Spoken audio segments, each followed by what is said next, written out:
ప్రతిదినం ప్రభు సన్నిధి. Praise the lord. బాగున్నారా? మీరు బాగుండాలని ప్రతినిత్యం ప్రార్థిస్తూ ప్రభుని స్తుతిస్తూ ఉన్నాం పిల్లారా. మరి జీసస్ ఆశీర్వాద మినిస్ట్రీ తరపున మీ అందరికీ శుభాభివందనాలు, దేవునికి స్తోత్రాలు. సంతోషకరము. ఈ పూట దేవుని వాగ్దానపు మాటతో మీ ముందుకు రావటం జరిగిందండి.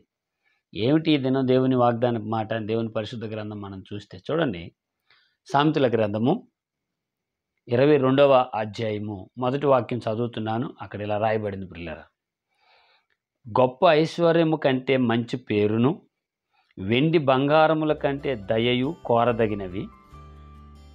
ఐశ్వర్యవంతులు దరిద్రులను కలిసి యుందురు, వారందరూ కలుగు చేసిన వాడు యెహోవాయే.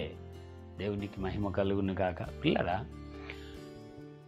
ఎట్లా రాయబడుతుంది ఈ మాట అంటే, గొప్ప ఐశ్వర్యము కంటేను మంచి పేరు మేలు, వెండి బంగారముల కంటేను దయ కోరదగినది అన్నాడు. ఇక్కడ ఈ గొప్పతనాన్ని ఈ పూట వాగ్దానంగా దేనికి ప్రస్తాపిస్తున్నాడు? మరి ఈ వెండి ఐశ్వర్యమును, వెండి బంగారములను లేదంటే ఎందుకని ప్రస్తాపిస్తూ మాట్లాడుతున్నాడంటే, సమాజంలో మనం చూస్తూ ఉంటే మన బంధువులు కానివ్వండి, లేదా తోటి ఆత్మీయ సహోదరులు కానివ్వండి, లేదా ఆత్మీయ దైవజనులు కానివ్వండి, ఇంకా సర్వసాధారణమైన సమాజం అంటే సకల జనులు కానివ్వండి, మనం చూస్తూ ఉంటే జీవితంలో ఎలా మనకు తెలుస్తుందంటే, ఏదో ఒక రకంగా గొప్పగా ఉండాలని, ఏదో ఒక రకంగా ఐశ్వర్యంగా ఉండాలని, ఏదో ఒక రకంగా ఘనంగా ఉండాలని ప్రయాసపడుతున్నట్టు మనం చూస్తాం.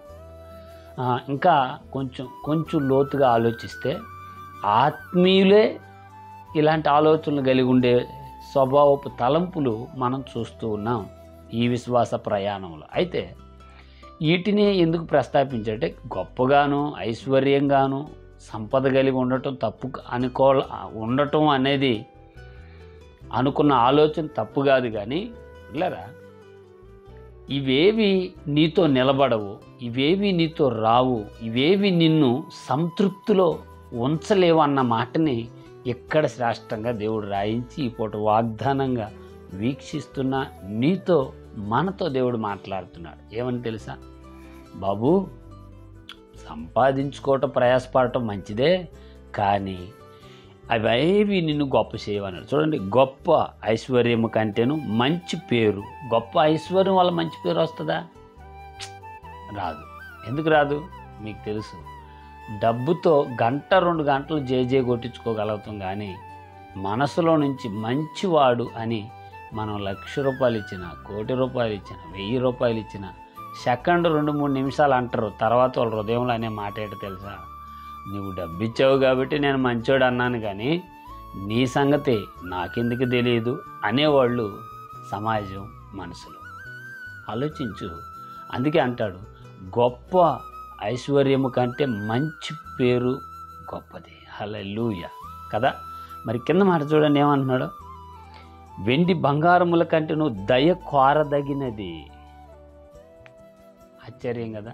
దయ ఉండాలా, మనకేముండాలి? దయ ఉండాలి. అందుకే కదా ప్రభు గురించి మాట అంటాడు, ఆయన మంచి మనసు కలిగిన వాడని అంటారు, ఆయన దయామయుడు అంటారు. హల్లెలూయా. ఈ వాగ్దానం వీక్షిస్తూ దూరాన సమీపాన ఉన్న ప్రియ సహోదరి సహోదరులారా, ఇక్కడ నీకు సిరి సంపదలు ఉండటం శాపకరం అని కాదు ప్రభు అంటుంది. నువ్వు మంచి జీవితం చేస్తూ నలుగురికి ఆ సహాయకరంగా భోజనం ఏర్పాట్లు కానీ, చేయూతన అంతో ఎంతో డబ్బులు ధనం రూపంలో ఇవ్వటం కానీ, మాట రూపంలో ఉండటం కానీ, ఇవన్నీ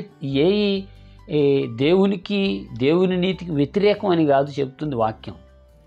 అన్నిటికంటే నీలో ఉండవలసింది మంచితనం అన్నాడు. అన్నిటికంటే నీలో ఉండాల్సిన సాత్వికం అన్నాడు. రేపు ఒకనాడు ప్రభువునందుకు మనం చేరబడే సమయంలో నీ వెంట వచ్చేది అవే అని దేవుని వాక్యం చెప్తుంది. హల్లెలూయా. మీరు అనొచ్చు, ఇదేంటి పాస్టర్ గారు వాగ్దానం కదా చెప్పాలా, మరి ఇలాంటివి చెప్తున్నారు అని. వాగ్దానం అర్థమయ్యేవాళ్ళంటే మనకి అర్థం అవ్వాలి. ఈ ఎప్పుడు మనలో ఉన్నాయి, ఈ ఎప్పుడు మనం సంపాదించుకుంటామో మనలో ఉన్న వాటిలోనే దేవుడు మనకిచ్చే వాగ్దానం ఆశీర్వాదకరంగా ఉంటుందని. మీకు వాగ్దానం ఒకటి గుర్తు చేస్తా చూడండి. ఈ సంవత్సరం నీ వ్యక్తిగతంగా నువ్వు తీసుకున్న వాగ్దానం గురించి దేవుడు ఏం మాట్లాడాడు? ఏమండి, ఇలా అనుండొచ్చు బహుశా, దప్పికొని వారిని నీళ్ళిచ్చి తృప్తిపరచదునని. ఇదిగో నిన్ను ఆశీర్వదించుటకు నా హస్తం పురచకాలేదు, రాకపోకలేందు యెహోవా దూత నిన్ను కాపాడును.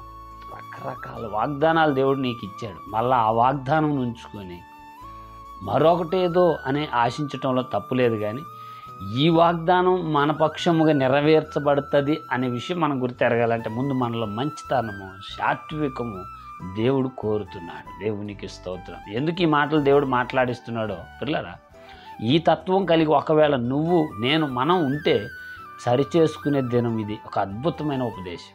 ఆమె ఆలోచించండి.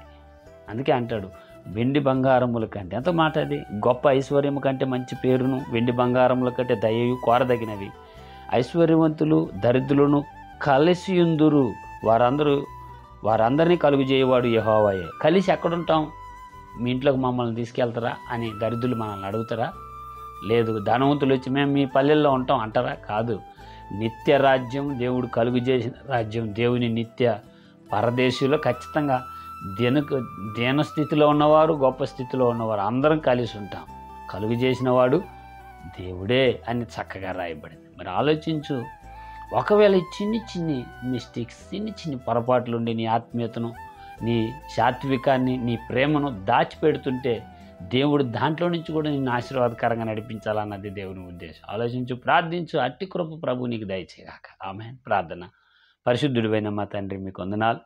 ఈ వాగ్దానం వీక్షిస్తూ దూరాన సమీపాన ఉన్న నీ ప్రియ పిల్లలను మీరు దర్శించండి ప్రభా.